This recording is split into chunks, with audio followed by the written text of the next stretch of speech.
بسم الله، اهلا بكم يا جماعه. معاكم جوبا. اهلا بكم في حلقه توقعات عرض كلاش ان باريس، العرض اللي في فرنسا اللي هو تسليكي بعد عرض سامر سلام، لان تريبل اتش فضل انه ياخد اجازته في اليونان على ان هو يبني عرض محترم في باريس. ليه يا جماعه هو عمل كده؟ لان بروك ليزنر مش هيكون متواجد، لان عليه قضيه في امريكا تمنعه من السفر خارج امريكا وكندا، فبالتالي مش هيكون في بروك ليزنر بكل تاكيد. فحطوا لوجان بول في الوقت اللي كان ممكن يحط فيه جون سينا ضد ايجي ستايلز على لقب القارات، ولكن الكسل الكتابي هو ده اللي سبب لنا كل المشاكل دي. حتى رومان رينز مش هيبقى ضد سيس رولينز لانه عنده ماتش برونسون ريد. هنتكلم بكل التفاصيل. قبل ما نبتدي حابب افكر حضراتكم يا ريت تشتركوا وتفعلوا الجرس عشان يوصلكم جديدنا اول باول، وتعملوا لايك عشان الفيديو يعجبكم ان شاء الله، وتعملوا شير عشان يوصل لاكبر عدد ممكن من الناس. ندخل في تفاصيل كتير، يلا بينا نبتدي.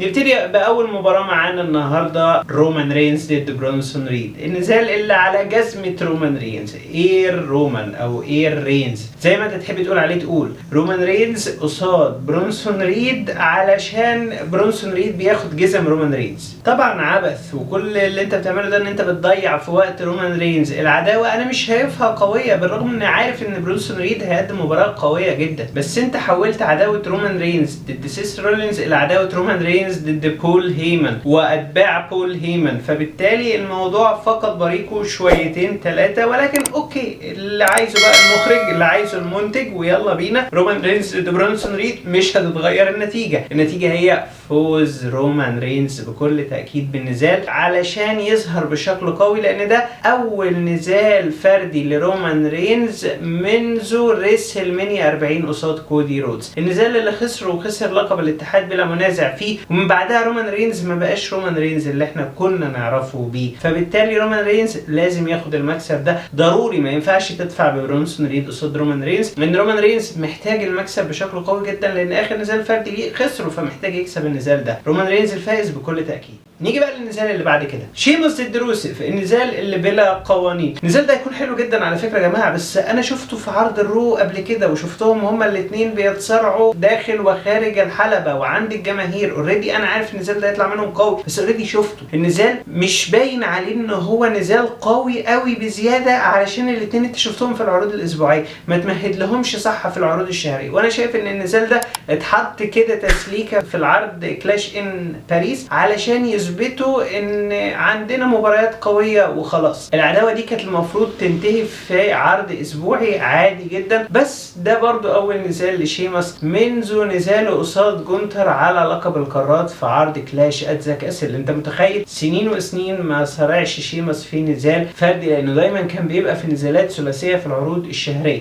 فبالتالي شيماس ضد روسيف هتكون مباراه قويه جدا. هل روسيف عنده فرصه؟ هو عنده فرصه قويه، بس اعتقد ان WWE هتحاول ان هي تكرم شيماس، لان هي اساسا في دفعتها لروسيف هي فشلت بيه. فشيماس هو اللي محتاج المكسب، شيماس محتاج ادفانتج، وشيماس بيبقى كويس جدا في المباريات اللي بلا قوانين. فالمباراه اللي بلا قوانين دي هتكون لصالح شيماس. ده توقعي ان شيماس هو اللي هيفوز بالمباراه. هم لو حبوا يكسبوا روسيف بقى براحتهم، بس انا شايف ان شيماس هو اللي يكسب المباراه بكل تاكيد. نيجي بقى للنزال الثالث معانا النهارده، نيكي بيلا ضد بيكي لينش، النزال اللي على لقب القارات. النزال اللي اضيف حديثا في عرض الرو. انا شايف يا جماعه ان النزال ده هيكون حلو على فكره، هو بس هيبقى فيه بطء جديد، هيكون حلو اداء بدني في الحلبه، ولكن فيه بطء جديد من حيث السرعه. ليه؟ علشان بيكي لينش بطبعها مصارعه بطيئه، ما بتقدمش مصارعه سريعه، مش زي سيدات NXT، مش زي السيدات عموما، لا هي بتقدم مباريات بطيئه شويه. نيكي بيلا اثبتت في المباريات بتاعتها اصلا في عرض الرو، من ضمنهم مباراتها الافتتاحيه قصاد تشيلسي جرين، ان هي برضو بتحتاج وقت شويتين ثلاثه، بتحتاج مصارعه تساعدها انها تسرع رتم المباراه. مش هيقدم لك ماتش سريع، ماتش هتمل منه في بعض الاوقات، الا ان هو هيكون فيه سبوتات حلوه بكل تاكيد. بس النزال هتحتفظ بيه بيكي لينش بلقب القارات قصاد نيكي بيلا. هل هيتجهوا للمفاجاه؟ اتمنى يعني اتمنى نيكي بيلا تكسب، ولكن هي رايحه لبيكي لينش لان هم شايفين ان بيكي لينش هتخسر لقب القارات لمصارع اقوى شويه، وبيتم التحضير لبيلي في المستقبل. هل بقى هتفوز نيكي بيلا او هتفوز بيكي لينش؟ انا بالنسبه لي بيكي لينش احتفاظها بلقب القارات هو افضل ليها دلوقتي على الاقل، لحد ما بيلي تنتهي من الشخصيه الجديده بتاعتها وتاخد منها لقب القارات. ونيجي بقى للنزال الرابع معانا النهارده، جون سينا ضد لوجان بول. النزال اللي زي ما قلت لك ما كانش ينفع نشوف فيه بروك ليزنر علشان القضيه اللي عليه هي منعاه ان هو يسافر بره امريكا وكندا، والعرض في باريس فرنسا في اوروبا، فمش هينفع يسافر، فتم تاجيل العداوه الى عرض ريسل بالوزا في 20 سبتمبر الشهر القادم باذن الله. العرض اللي هيبقى راس براس قصاد عرض اي دبليو اول اوت، واللي الحقيقه هم بيحطونا كمشجعين في مأزق. احنا عايزين نشوف جون سينا ضد بروك ليزنر وعايزين نشوف عرض اول اوت في نفس الوقت، فهو الحل ان انت تتفرج على عرض مسجل وعرض تشوفه لايف. بس جون سينا ضد لوجان بول عمري ما كنت اتمناها، ما كنتش عايز لوجان بول يكون في جوله جون سينا الاعتزاليه اصلا، لان ما فيهاش منطق، وجون سينا قبل كده رفض كذا مره، ولكن دبليو اجبرته علشان الاجراء الدعائي. فجون سينا دفن لوجان بول على المايك في عرض سماك داون، والعداوه نفسها مش جايبه مع الناس باي حال من الاحوال. كان ايجي ستايلز لو كان كسب لقب القارات كان يصارع جون سينا عادي يا جماعه من غير ما يكسب لقب القارات. ايجي ستايلز ضد جون سينا ملحمه وماتش ضروري جدا في جوله جون سينا الاعتزاليه. هل الماتش ده هيحصل بقى في موضع شك بسبب الماتش المعفن بتاع لوجان بول ده؟ في النهايه جون سينا هيكسب لوجان بول. لوجان بول مش هيكسب جون سينا يا جماعه. بروك ليزنر مش هيتدخل، مش هيكون موجود في باريس لان هو عليه قضايا، فبالتالي جون سينا الماتش قصاده كلين قصاد لوجان بول، فبالتالي هيكسب النزال بكل تاكيد. واعتقد ان جون سينا هيرفض الخساره للوجان بول باي حال من الاحوال. جون سينا شعبيته جارفه في اوروبا زيه زي الوطن العربي. جون سينا هو خسران اخر